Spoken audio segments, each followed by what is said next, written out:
Olá, pessoal. Agora vamos entrar no nosso estudo sobre a ecotoxicologia, né? Alguns conceitos básicos.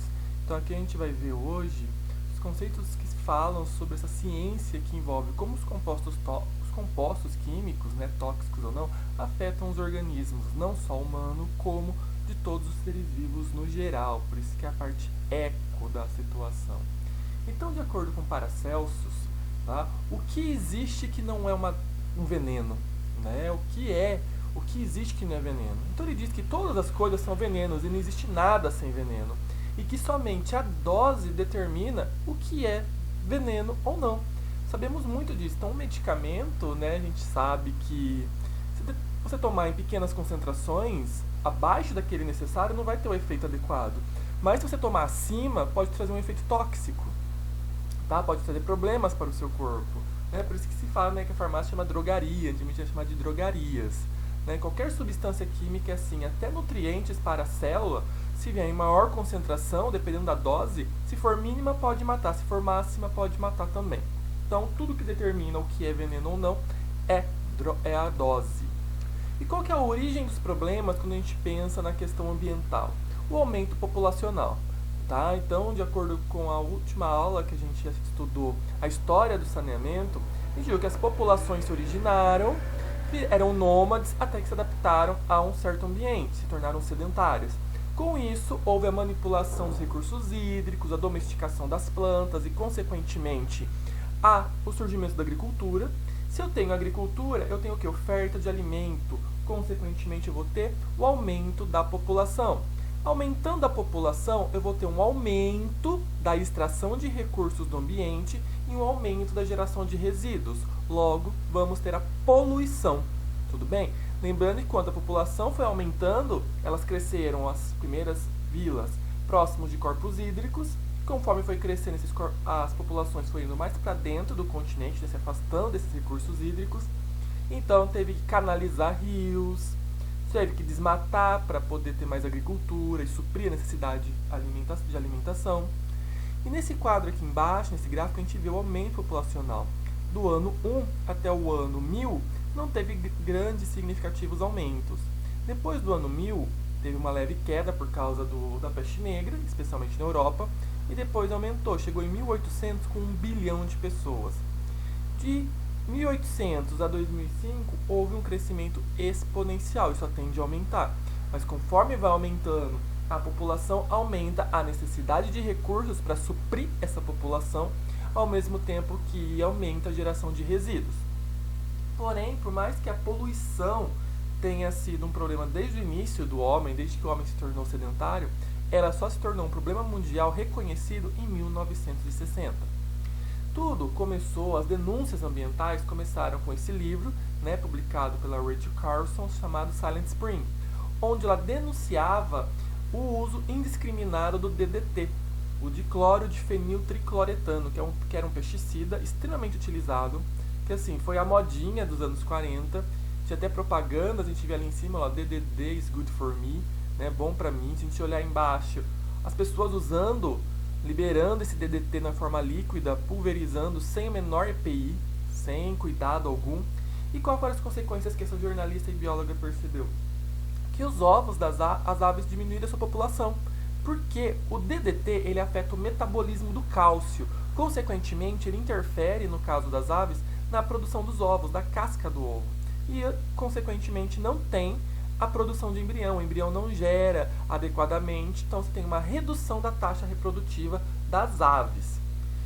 Também tivemos em 1956 o caso da doença de Minamata, que eu vou explicar mais detalhes mais pra frente, onde indústrias siderúrgicas utilizavam muitos metais pesados, como óxidos de mercúrio, e jogavam seus resíduos no oceano, na Baía de Minamata, ali no Japão.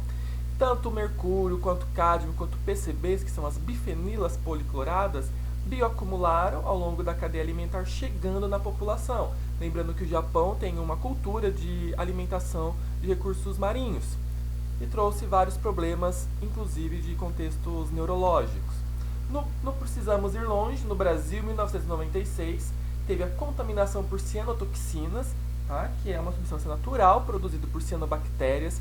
Nesse caso aqui, pessoas iam fazer hemodiálise, Só que a água que era utilizada para tratar o sangue, ela vinha de um açude que estava contaminado, né, tinha uma floração de microcistis aeruginosa, que é uma cianobactéria que produz microcistina, que é uma substância tóxica, hepatotóxica, né, afeta o fígado, e muitas pessoas morreram.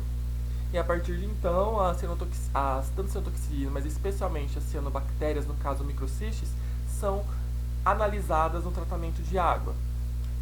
Quando a gente fala de compostos químicos, aqui em especial os compostos orgânicos, dá para perceber que a partir de 1930 houve um crescimento exponencial na produção desses compostos, especialmente agora que nós estamos na época da nanotecnologia. Então tudo que é produzido libera para o mercado antes de muitos testes.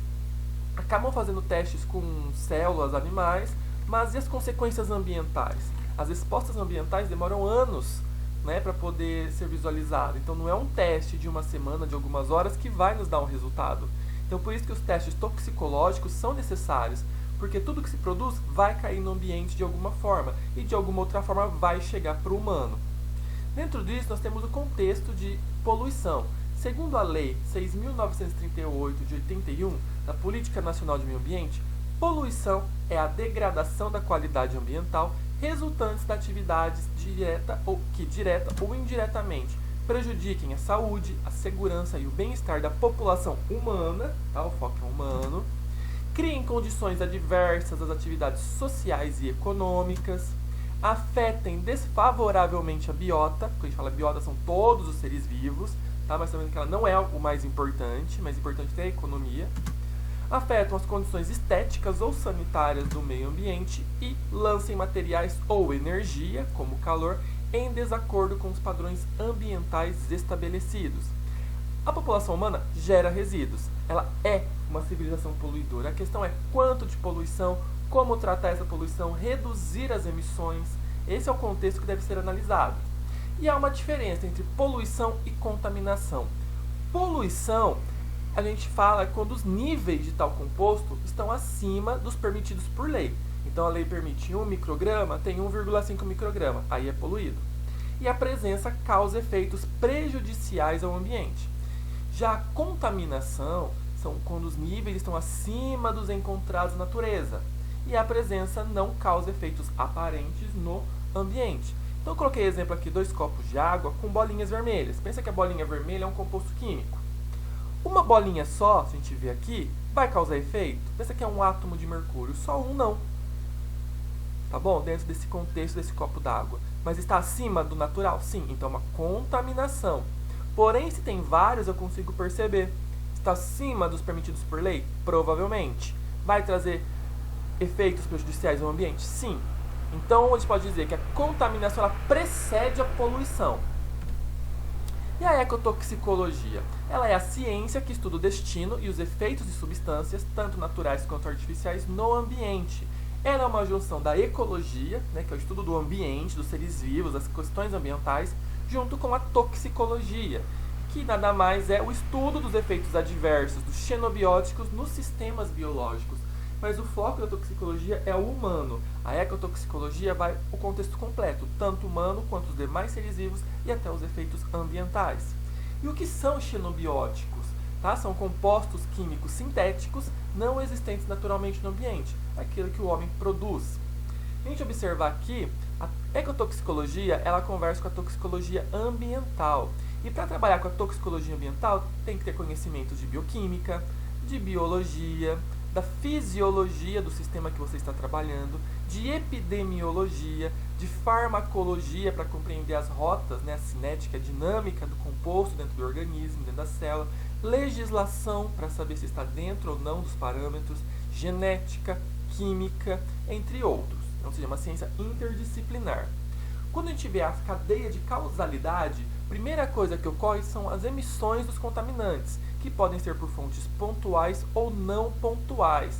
Pontual, onde eu sei de onde vem. Então, por exemplo, um cano de esgoto caindo no rio é uma fonte pontual. Já uma não pontual é a lixiviação. Então, quando chove, leva toda a sujeira da cidade para dentro de um rio. Você não sabe de onde que veio especificamente cada contaminante.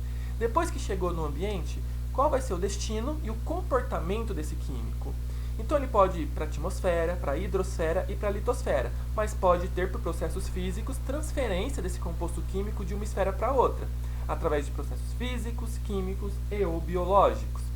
E logo depois, quais serão os efeitos sobre a biota? Então pode ter um efeito sobre o organismo, sobre as populações, as comunidades ou ecossistemas. Quando a gente pensa em níveis de organização, lembrando que em biologia tudo começa aqui no átomo. Conjunto de átomos formam moléculas, conjunto de moléculas organelas, várias organelas a célula, várias células tecidos, vários tecidos órgão, vários órgãos um sistema, vários sistemas um organismo. Vários organismos da mesma espécie uma população, várias populações, seja espécies diferentes, uma comunidade biológica, a comunidade mais um ambiente, o ecossistema, e todos os ecossistemas nós temos a biosfera. Ou seja, os efeitos dos contaminantes podem vir desde a organela até ecossistema. É que a gente vê essa escala hierárquica, né? A biomolécula vindo até a comunidade, a parte viva, biótica, e a parte abiótica, né? A espécie química, o microambiente, até chegar no ecossistema. Quando a gente vê aqui a escala de tempo de resposta, nós vemos que aqui a gente tem respostas de curto prazo e de longo prazo no eixo X, e no eixo Y, baixa relevância ecológica e alta relevância ecológica. Então as questões bioquímicas, enzimáticas, são de rápidas respostas, mas de baixa relevância ecológica. Porém, a longo prazo, nós vamos ter aqui contexto de populações e comunidades que são respostas longas, mas de grande relevância ecológica. Aqui a gente consegue perceber isso também. Então, efeitos de suborganismos genéticos ou bioquímicos são respostas de minutos ou horas, se você tem respostas. Tá? Ou seja, uma sensibilidade pequena, alta, mas uma relevância ecológica baixa. E assim você vai indo, até chegar em taxa de riqueza de organismos, produção, abundâncias, que daí já são de alta relevância ecológica, mas que levam até gerações para ser percebido. Quando tiver aqui as consequências do agente químico, a gente joga, por exemplo, o poluente. Os primeiros efeitos são mudanças bioquímicas, que levam a mudanças fisiológicas, que levam a mudanças no organismo, mudanças na população, da composição da comunidade e até efeitos no ecossistema, ou seja, uma cadeia, tudo bem? Conforme vai aumentando essa cadeia, aumenta o tempo de resposta, que nem eu acabei de explicar. Mudanças bioquímicas são extremamente rápidas comparadas a uma comunidade. Há aumento na dificuldade de determinar o agente químico ao longo prazo. Aqui eu sei qual é. Aqui pode ser um complexo. E também o aumento da importância ecológica. Tá? Quais são as propriedades dos agentes químicos no ambiente? Eles passam por transformação, por potencial de bioacumulação, persistência, e tudo também depende da concentração e da dose. E quais são os processos metabólicos que envolvem os agentes químicos? A absorção, depois eles serão distribuídos pelo organismo, excretados e até detoxificados, ou seja, o organismo dá um jeito nele. E quais são efeitos que nós podemos observar? Número de mortos, a taxa de reprodução, o comprimento e a massa do organismo, algumas anomalias, tumores, a diversidade deles. Quais efeitos você vai observar depende de qual escala que você vai estudar. Tudo bem? Aqui a gente tem o destino dos poluentes, então pode ir para a atmosfera, né, para o solo, para a água. Podemos ter volatilização e deposição de um com o outro. Na água pode sofrer hidrólise, fotólise, ação microbiana, oxidação. Pode acumular no organismo, o organismo pode excretar, produzindo novos compostos, às vezes mais tóxicos ou menos tóxicos. Então, quando você joga no ambiente, você tem que tentar pensar em todos os possíveis fatores que podem ocorrer, tanto físicos, químicos e biológicos. E quais são as fontes de poluentes? Como eu acabei de comentar, pontual e difusa. A pontual, localização conhecida, a contaminação é concentrada e de fácil visualização, igual encanamento de esgoto. Difusa, a localização é desconhecida, ou não pontual, né? Contaminação é diluída e de rara visualização. Tudo bem? Então, pessoal, essa aqui foi só uma introdução sobre os conceitos de ecotoxicologia. Na próxima aula eu entro em mais detalhes. Bons estudos, dê o like no vídeo e até a próxima.